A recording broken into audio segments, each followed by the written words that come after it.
Bismillahirrahmanirrahim. Assalamualaikum warahmatullahi wabarakatuh. Perkenalkan, nama saya Muhammad Harfi Indraswara dengan NIM 21403177. Kelas Manajemen Bisnis Syariah E, semester 2, mata kuliah pengantar bisnis, ujian tengah semester. Baik, langsung saja.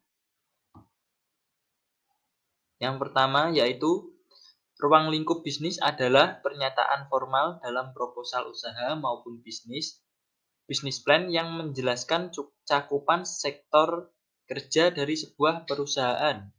Biasanya sektor ruang lingkup bisnis itu terletak pada bab kedua setelah bagian pendahuluan pada proposal. Contohnya, perusahaan properti Expro memiliki dua sumber penghasilan. Sumber penghasilan yang pertama dari hasil jualan atau trading material bangunan lewat toko bangunan. Sumber penghasilan yang kedua, Expro juga menerima jasa pengerjaan pendirian bangunan seperti rumah, gedung, toko, dan lain-lainnya. Next, manajemen produksi yang baik adalah yang pertama memberikan contoh yang baik. Sebagai anggota manajemen produksi atau pimpinan yang baik, kita harus memberikan contoh yang baik ketika dalam melakukan manajemen berproduksi. Yang kedua, memposisikan diri menjadi bagian tim. Memposisikan diri menjadi bagian tim tidak hanya kita melakukan pekerjaan satu saja. Bisa saja kita membantu pekerjaan rekan-rekan yang lainnya atau mengarahkan sesuai dengan prosedur yang telah ditentukan.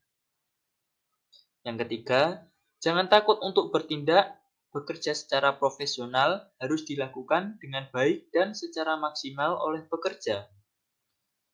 Yakni kita dalam bekerja manajemen produksi harus secara profesional dan baik serta maksimal agar menghasilkan hasil yang baik dan bagus.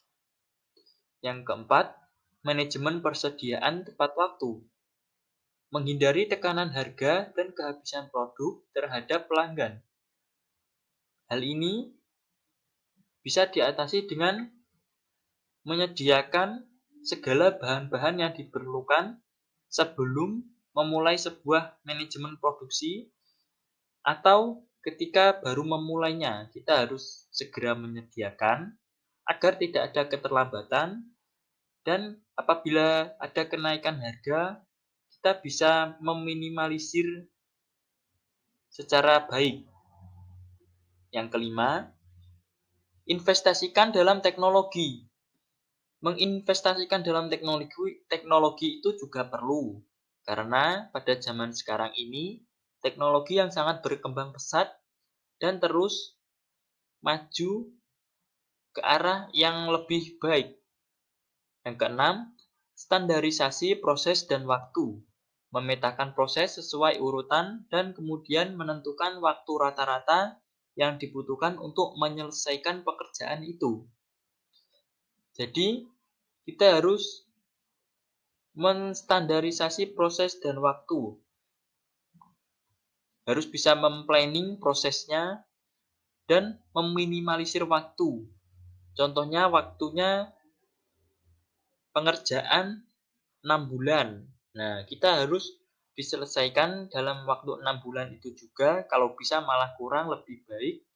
Jangan sampai lebih dari 6 bulan karena akan memakan tambahan waktu, biaya, serta proses yang kita rencanakan tidak sesuai dengan keadaan yang terjadi. Yang ketujuh, selalu identifikasi potensi masalah. Mengantisipasi masalah yang mungkin terjadi dalam proses produksi. Nah, ini mengidentifikasi potensi masalah, kita dapat mengantisipasi masalah apapun saja yang memungkinkan untuk terjadi dalam kita melakukan manajemen produksi sebuah perusahaan. Next. Kesimpulannya, penerapan manajemen produksi untuk setiap bisnis adalah penting sebagai elemen dalam pengembangan bisnis agar lebih baik. Hal ini juga harus dilengkapi dengan sistem manajemen lain, seperti manajemen SDM, yaitu sumber daya manusianya, manajemen keuangannya, dan proses manajemen lainnya agar jalannya bisnis menjadi lebih optimal. Dengan fitur terlengkap dan harga terbaik, Akurat Online sudah membantu banyak bisnis dalam pengelolaan pembukuan yang lebih baik. Next. Strategi pemasaran di era digital marketing yang efektif. Yang pertama, strategi digital marketing menggunakan cloud marketing adalah semua upaya pemasaran secara digital yang dipersonalisasikan dan terintegrasi untuk meningkatkan pengalaman pembeli, merupakan bentuk dasar dari berjualan secara online. Yang kedua, strategi pemasaran digital lewat online marketing. Jika menggunakan online marketing, dari manapun bisnis dijalankan akan tetap mampu mendapatkan perhatian secara global. Yang ketiga, menggunakan close range marketing. Dalam close range marketing, perusahaan memanfaatkan Bluetooth dan Wi-Fi untuk mengirim promosi produk serta layanan langsung kepada konsumen ketika mereka berbelanja. Yang keempat, menggunakan call to action marketing. Merupakan pemasaran menggunakan pernyataan yang dirancang untuk mendapatkan respon langsung dari orang yang membaca atau mendengarkan. Dan yang kelima, pemasaran dengan memanfaatkan konten marketing. Merupakan proses pemasaran dengan membuat dan mendistribusikan konten yang relevan untuk menarik, memperoleh, dan melibatkan target konsumen. Next. Fungsi manajemen dan organisasi saat ini yaitu yang pertama planning, perencanaan. Berfungsi untuk menyusun rencana dan strategi untuk mencapai tujuan organisasi. Jadi sebelum memulai organisasi, planning ini sangat perlu. Merencanakan, menyusun strategi untuk mencapai tujuan organisasi. Kalau tidak ada rencana, tidak akan mungkin tujuan organisasi itu bisa tercapai. Yang kedua, organizing atau perorganisasian. Fungsi manajemen dalam hal pembagian tugas dan kegiatan besar menjadi kecil untuk membagikan kepada para anggota sesuai keahlian masing-masing anggota organisasi. Dalam arti lain, berfungsi untuk mengelompokkan orang, tugas, tanggung jawab, dan wewenang sesuai porsi sehingga mencapai tujuan organisasi itu sendiri secara bersama-sama. Nah, organisasi ini perlu sekali. Ketika kita sudah menyusun rencana, harus bekerja sama dengan baik dan memberikan tugas kepada masing-masing anggota sesuai keahliannya masing-masing, serta mencapai tujuan yang sama, yaitu tujuan ingin berhasil baik dan optimal. Yang ketiga, directing atau pengarahan. Berfungsi untuk meningkatkan efektivitas dan efisien kinerja para anggota secara optimal dalam mencapai cita-cita perusahaan.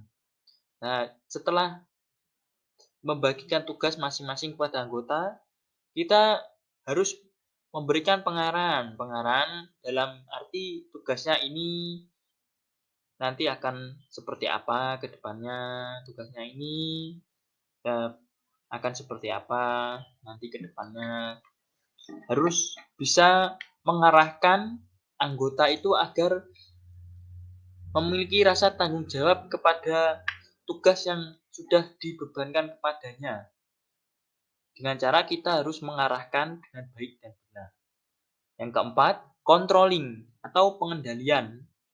Berfungsi untuk menilai kinerja para anggota sesuai dengan standar yang telah dibuat, kemudian melakukan perubahan dan perbaikan jika terdapat hasil penilaian yang kurang baik.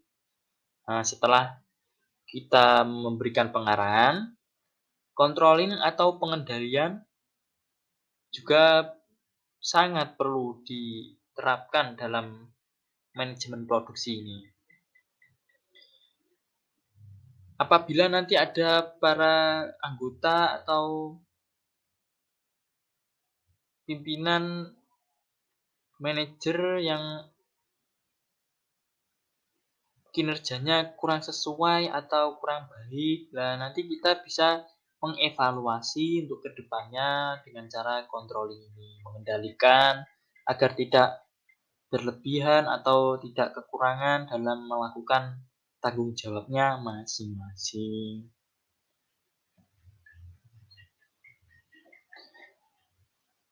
Pentingnya proposal bisnis atau usaha yaitu sebagai kerangka untuk mendirikan suatu usaha sebagai bahan perbandingan antara rencana sebelumnya dengan target yang ingin dicapai, untuk merancang strategi bisnis serta menggali kelebihan atau kekurangannya, peluang yang dapat diraih, dan tantangan yang dihadapi. Nah, ini tadi. Baik, yang terakhir adalah bentuk yuridis lembaga perusahaan. Yang pertama, firma, perusahaan persekutuan. Yang kedua, persekutuan komanditer, CV, atau yang bisa disebut juga CV. Yang ketiga, perseroan terbatas atau PT. Bisa disebut PT, perseroan terbatas. Yang keempat, lembaga keuangan. Yang kelima, kerjasama, penggabungan, dan ekspansi. Yang keenam, kerja sama. Yang tujuh, penggabungan. Nah, baik itu tadi sekian dan terima kasih atas perhatiannya. Apabila ada kurang dan kurang lebihnya mohon dimaafkan. Sekian tugas ujian tengah semester pengantar bisnis dari saya Muhammad Ardi Indra Suara. Wabillahi taufik wal hidayah. Wallahul muwafiq ila aqwamit thoriq. Wassalamualaikum warahmatullahi wabarakatuh.